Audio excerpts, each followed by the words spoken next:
काय होतं हे? मूर्ख आहेस? बस झाली आता. अजून किती लावायची आहे?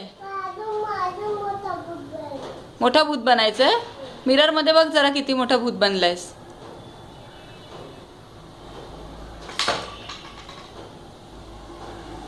बस ना एवढा मोठा भूत.